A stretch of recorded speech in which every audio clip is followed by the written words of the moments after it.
یہ $500 اور رکھ لو، فی الحال میں تمہیں اس سے زیادہ نہیں دے سکتا۔ انہیں اپنے کام میں لاؤ، جس طرح بھی مناسب سمجھو انہیں استعمال میں لاؤ، اور مجھے یقین ہے کہ یہ تمہاری اس وقت تک کی ضروریات پوری کر دیں گے جب تک میں تمہارے لیے کوئی مناسب ملازمت تلاش نہیں کر دیتا۔ اس نے $500 کے نوٹ دیکھے اور ایک بار پھر سسکنے لگی۔ پھر اس نے کہا، آپ بہت رحم دل انسان ہیں، اور بھیک مانگنا بھی بری بات نہیں ہے۔ آدمی مجبور ہو جائے تو اسے ہاتھ پھیلانے ہی پڑتے ہیں۔ میرا دل نہیں چاہتا، بس میں سمجھ نہیں پائی تھی کہ آئندہ مجھے کیا کرنا چاہیے۔ شکریہ جناب، شکریہ۔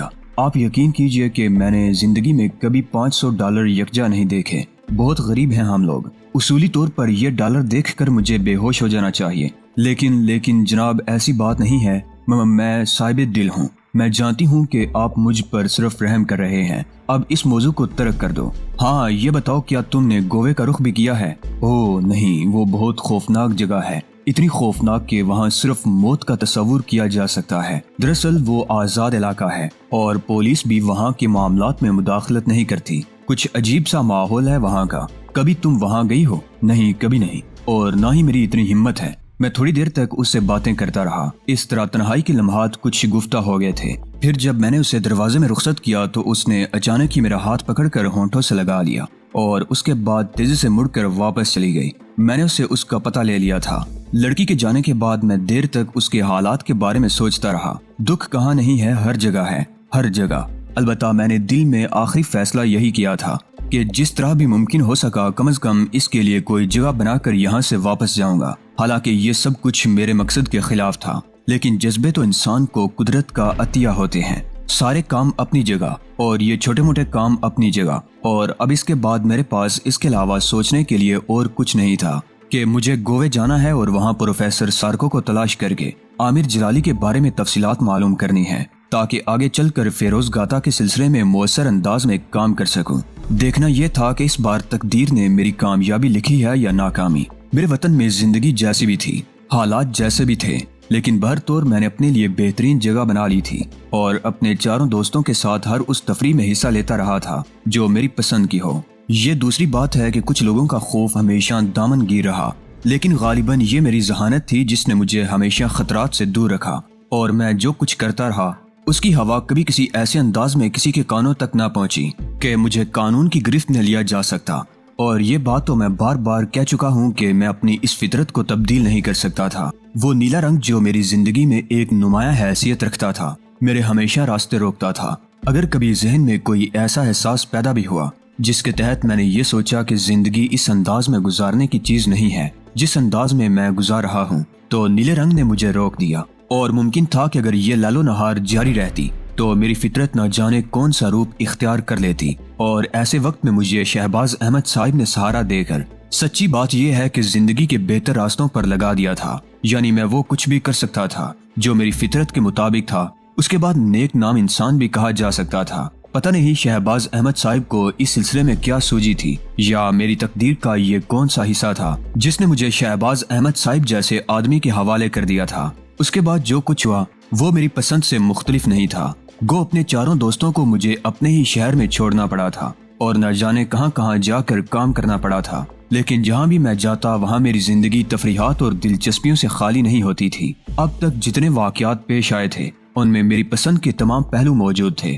جہاں بھی گیا تھا وہاں زندگی کو اپنی ہی پسند سے گزارنے کے مواقع میسر ہو گئے تھے، اور یہی کیفیت ریاست امرونا کی بھی تھی۔ شہباز احمد صاحب نے جو کیس میرے سپرد کیا تھا وہ اپنی نوعیت کے لحاظ سے اتنا ہی سنسنی خیز اور خوفناک تھا کہ دوسرے کسی آدمی کو اس کے لیے متعین نہیں کیا جا سکتا تھا۔ ایک شخص کے لیے اتنا بڑا کام کر دینا انتہائی مشکل امر تھا، لیکن نہ جانے کیوں شہباز احمد صاحب میرے سلسلے میں غلط فہمی کا شکار تھے۔ اپنا تجزیہ کرتا تو ہمیشہ یہی احساس ہوتا کہ جو کچھ میں نے کیا ہے اس میں بہت سے معاملات صرف اتفاقات کے ذریعے طے ہوئے ہیں، ورنہ میں کیا، میری بساط کیا۔ اس بار بھی ایک پورے باغی گروپ سے میرا واسطہ تھا، اور اس سلسلے میں یہ بات میرے علم میں آ چکی تھی کہ ایک بہت ہی ذہین آدمی موت کا شکار ہو چکا ہے۔ مجھے اس ذہین آدمی کی موت کا تو خیر کوئی خوف نہیں تھا۔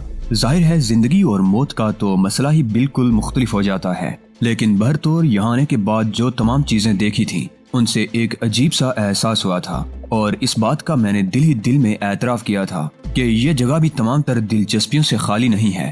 मसलन सबसे पहला मसला लैरी विंस ही का था। लैरी विंस के बारे में किसी ने भी ये नहीं बताया था कि उसकी शख्सियत क्या है, और जब मैंने उसकी शख्सियत को देखा तो मेरी आंखें फरते मुसरत से खुली की खुली रह गईं। बिलाशुबा वो स्याह फाम लड़की अपने अंदर दिलकशी का ऐसा खजाना रखती थी कि उसे नजरअंदाज नहीं किया जा सकता था। लेकिन मैं अब इस सिलसिले में काफी तजर्बाकार हो चुका था और मुझे ये हुनर आ गया था कि किस तरह किसकी जानिब कदम बढ़ाए जाएं ताकि एक मौसर कदम उठ सके। चुनांचे लैरी विंस को मैंने फिलहाल नजरअंदाज कर दिया था। वैसे उसने मुझे दावत दी थी और कहा था कि मैं जब भी चाहूँ उसके पास पहुँच सकता हूँ। एक ही मुलाकात में ये दावत हासिल कर लेना भी आम आदमी के बस की बात नहीं है, लेकिन मैं आम आदमी तो नहीं था।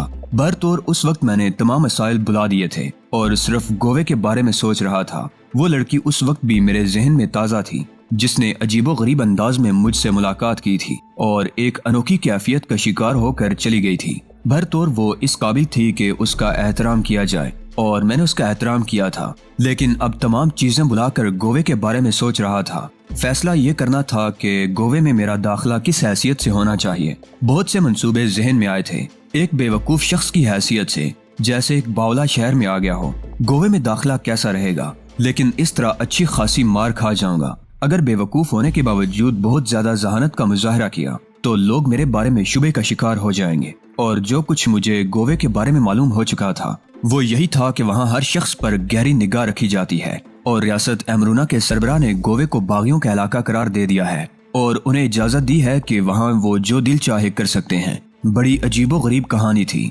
बहरतौर मुझे इस कहानी में अपना किरदार तलाश करना था। एक अहमक आदमी की हैसियत से गोवे में जाने का फैसला मुलतवी कर दिया और ये सोचा कि मुझे एक शातिर और खतरनाक आदमी की हैसियत से गोवे में दाखिल होना चाहिए। बस थोड़ी सी मेहनत करना पड़ेगी और अगर कामयाबी हासिल हो गई तो फिर बाकी मुश्किलात भी हल हो जाएंगी। हो सकता है इस तरह मेरी रसाई फेरोज गाता तक हो जाए और अगर ऐसा हो गया तो बस यूं समझ लिया जाए कि काम बन जाएगा। इसके करीब रहकर उसके बारे में ज्यादा मालूमात हासिल की जा सकती थी, लेकिन उसकी कुर्बत हासिल करने के लिए जिस कुव्वत का मुजाहिरा करना था उसकी हिम्मत मेरे अंदर थी या नहीं, पहले मुझे अपना ये जायजा लेना था। जिंदगी और मौत की बाजी तो हर जगह लगानी पड़ती है। अब अगर यहाँ से नाकाम वापस जाकर शहबाज अहमद साहिब को अपनी कहानी सुनाऊं तो यकीनी तौर पर उनके दिल में बददिली पैदा हो जाएगी। हालांकि मैं ये बात जानता था कि शहबाज अहमद साहिब मुझ पर अंधा भरोसा करते हैं और किसी भी तौर इस बात पर यकीन करने पर तैयार नहीं होंगे कि मैं किसी खास वजह से नाकाम रहा हूँ, लेकिन ये तस्वुर ही अहमकाना था। आखिर उन्होंने मुझे यहाँ भेजा था और अब तक मुझ पर भरोसा करते रहे थे। कम से कम उनके इस भरोसे की अदायगी करना मेरे लिए इंतहाई जरूरी था। भरतौर गोवे जाने के लिए कुछ इंतजामात भी करने थे। चुनांचे दूसरे दिन मैंने तकरीबन तमाम ही दिन खरीदारियों में गुजारा और अपने लिए ऐसा बंदोबस्त कर लिया कि बआसानी गोवे में दाखिल हो सकूं। अपने तौर पर मैंने बहुत से फैसले किए थे। वो जगह भी देखी नहीं थी, लेकिन उसके बारे में जो मालूमात हासिल हुई थी उनका मुझे अंदाजा था। ये बात मैं अच्छी तरह जानता था कि अगर मैं अपने चेहरे पर मेकअप करूंगा तो इस मेकअप को बहुत जल्द शिनाख्त कर लिया जाएगा। वहाँ ऐसे आदमी की खास तौर से जांच पड़ताल की जाती होगी जिसके चेहरे पर मेकअप का शुबा हो सके, और अगर मेकअप मेरे चेहरे पर मिल गया तो बिलाशुबा मेरी शख्सियत मशकूक हो जाएगी। इसके बरक्स यहाँ एमरून में बेशुमार ऐसे लोग आ रहे थे जो यहाँ अपनी तकदीर बनाना चाहते थे, क्योंकि ये इलाका दौलत से माला माल था। ऐसे ही एक आदमी की हैसियत से अगर मैं गोवे में दाखिल हूँ तो क्या हर्ज है। यह हक तो हर शख्स को हासिल होता है कि वो अपनी पसंद की रोजी कमाए। चुनांचे मेकअप का ख्याल दिल से निकाल दिया। अलबत्ता लिबास का इंतखाब इस अंदाज में किया कि हुलिये से कोई शरीफ आदमी मालूम न हो।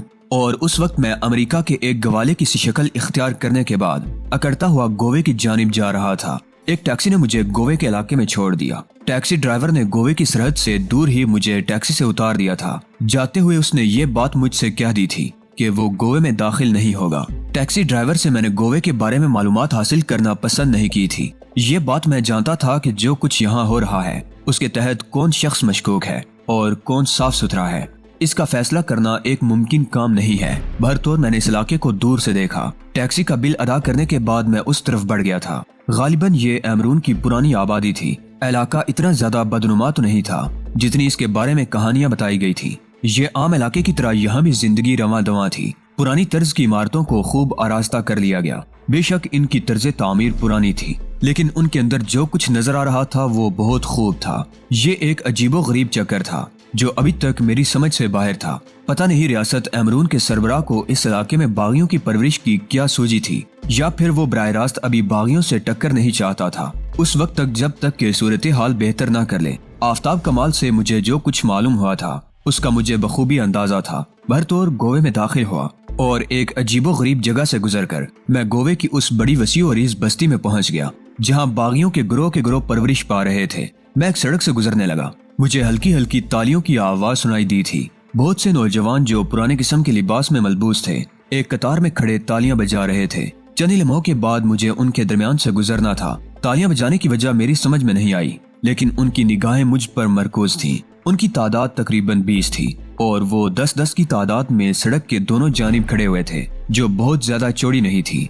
दुकानें खुली हुई थी और उन दुकानों में काफी कीमती सामान नजर आ रहा था। गाहक वगैरह जरा कम ही थे और मैंने दुकानदारों को भी देखा जो गर्दनें निकाल निकाल कर मेरा जायजा ले रहे थे। दिल ही दिल में मैंने सोचा कि यहाँ आने वाले हर शख्स पर गौर से निगाह रखी जाती है, लेकिन इन लोगों का तालियां बजाने का मकसद क्या है। भरतौर मैं उनके दरमियान से गुजर गया और उसके बाद जब मैं तकरीबन 50 कदम आगे बढ़ गया तो वो लोग भी मुंतशिर हो गए। वहां से घूमकर मैं एक सड़क नुमा गली में दाखिल हुआ और यहाँ फिर मैंने उन्हीं 10 अफराद की कतारें देखी। वही लोग थे जो न जाने किस तरह मुझसे पहले इस इलाके में पहुंच गए थे। उन्होंने उसी अंदाज में दूर दूर तक बिखर कर तालियां बजाना शुरू कर दी। मेरी आंखों में खूंखार तासुरात नजर आने लगे और मैं आहिस्ता आहिस्ता आगे बढ़ने लगा। फिर हकीकतन मैंने रुककर अपने करीब वाले नौजवान की गिरबान पर हाथ डाल दिया और पूरी कुव्वत से उसे उसकी जगह से उठाकर अपने सामने खड़ा कर लिया।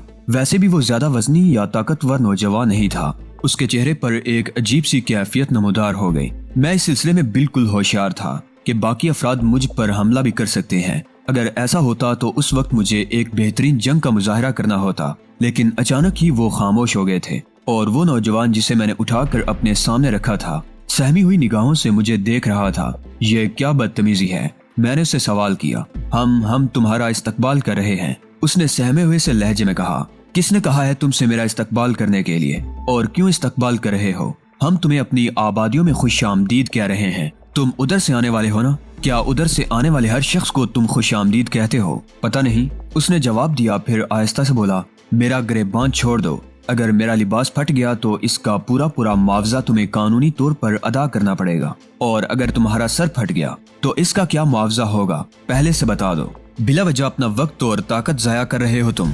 अपने काम से काम रखो और हमें हमारा काम करने दो। दरअसल हम तुम्हारी यहाँ आमद से बहुत से लोगों को बाखबर करना चाहते हैं। ये बात तुम्हारे हक में फायदा मंद भी हो सकती है और नुकसानदेह भी। उस वक्त जब कि तुम यहाँ किसी बुरे मकसद के तहत आए हो। मैंने इसका गिरबान छोड़कर उसे जोर से धक्का दिया और वो गिरते गिरते बचा। दूसरे 2 आदमियों ने उसे संभाल लिया था। फिर मैं वहाँ से आगे बढ़ गया। ये तो मुझे अंदाजा हो रहा था कि इलाका काफी वसी और अरीज है और यहाँ आबादी आम शहर की निस्बत बहुत ज्यादा है। चुनांचे ये बात तो मुमकिन नहीं थी कि पूरे इलाके का एक ही दिन में जायजा ले लिया जाए, लेकिन भरतौर इसके बावजूद गोवे में चकराते रहना मेरे लिए बेहद जरूरी था। फिर वो लोग मुझे कहीं और नजर नहीं आए और मैं आगे बढ़ता रहा।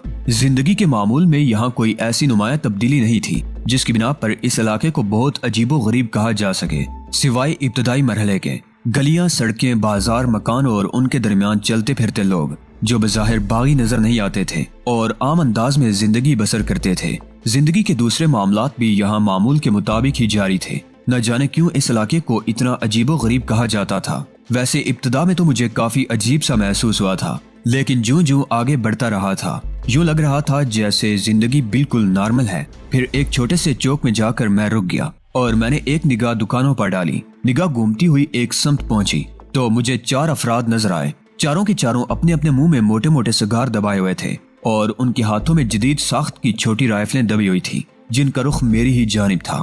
मैंने एक सरसरी सी निगाह उन पर डाली। मैं हैरान था कि ये कौन लोग हैं और इस तरह मेरी जानिब राइफलें ताने क्यों खड़े हुए हैं। फिर वो आहिस्ता आहिस्ता अपना सिगार चबाते हुए आगे बढ़े और एक अजीब बात मैंने महसूस की। किसी का भी सिगार सुलगा हुआ नहीं था। राइफलों ने मुझे घेर लिया और मैं सर्द निगाहों से उन्हें देखने लगा। फिर उनमें से एक शख्स आगे बढ़कर बोला, $5। क्या मतलब? $5 अदा करके गोवे में दाखिल होने का लाइसेंस हासिल कर लो। ये लाइसेंस कौन देगा मुझे? मैंने सवाल किया।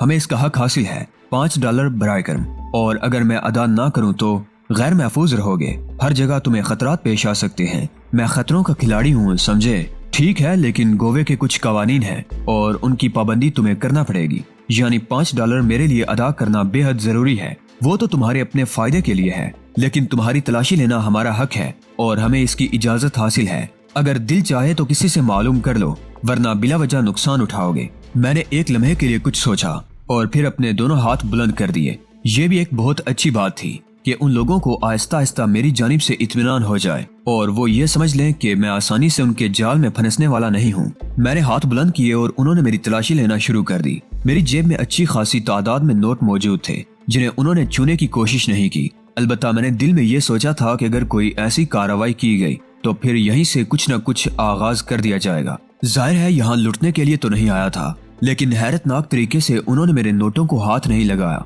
बल्कि मेरी तलाशी लेने के बाद दोनों हाथ खाली छोड़ दिए। और उसके बाद वो शख्स अपने साथियों के करीब पहुंच गया और उसने उनमें से एक से अपनी राइफल ले ली और फिर मेरी तरफ रुख करके बोला, $5 की अदायगी इतना मुश्किल काम नहीं है, जबकि तुम्हारे पास अच्छी खासी तादाद में करेंसी है। लेकिन इस $5 के एवज तुम जो कुछ हासिल कर लेते वो तुम्हारे लिए बहुत फायदेमंद होता। मैंने मुस्कुराते हुए कहा, अगर मैंने ये महसूस किया कि $5 की अदायगी मेरे लिए फायदेमंद है तो बाद में इसका फैसला कर लूंगा। फिलहाल मुझे तुम्हारे तहफ़्फ़ुज़ की जरूरत भी नहीं है। वो चारों राइफलें शाने से लटका कर वहाँ से वापस पलट गए और उन्हें मैं हकारत आमेज निगाहों से घूरता हुआ आगे बढ़ गया। काफी देर तक मैं गोवे में चकराता रहा। फिर मुझे एक होटल नजर आया। वैसे यहाँ से गुजरते हुए मैंने ब्राकोडो को भी देख लिया था। होटल ब्राकोडो का मुझे खास तौर से हवाला दिया गया था क्योंकि यही मेरी मुलाकात प्रोफेसर सार्को से हो सकती है। लेकिन उस वक्त मैंने ब्राकोडो का खास तौर से रुख नहीं किया था ताकि कोई शुबे का शिकार न होने पाए। जो रेस्टोरेंट मेरे सामने आया था वो खचाखच भरा हुआ था और उसमें बमुश्किल तमाम जगह निकालनी पड़ी थी। लेकिन हैरानकुन बात यह थी कि यहाँ मौजूद लोगों ने भी मुझे ताज्जुब भरी निगाहों से देखा था। मैं उस जगह बैठ गया जो मैंने तलाश की थी और उसके बाद मैंने मेज पर हाथ मारकर वेटर को अपनी जानिब मुतवज्जह किया। वेटर ने गर्दन घुमाकर मुझे देखा और फिर मुंह बनाकर वहां से आगे बढ़ गया। एक लम्हे के लिए मैं गहरी सोच में डूब गया और उसके बाद इंतजार करता रहा। एक बार फिर मैंने वेटर को इशारे से अपने पास बुलाया, लेकिन वो मुझे नजरअंदाज करके आगे बढ़ने लगा। तो मैंने अचानक ही अपनी कुर्सी खिसकाई और उछलकर वेटर की गर्दन दबोच ली। वेटर के हाथों में ट्रे थी जो नीचे गिर पड़ी। ट्रे नीचे गिरी तो बर्तनों के खटकने की आवाजें उभरी और लोग चौंक चौंक कर मुझे देखने लगे।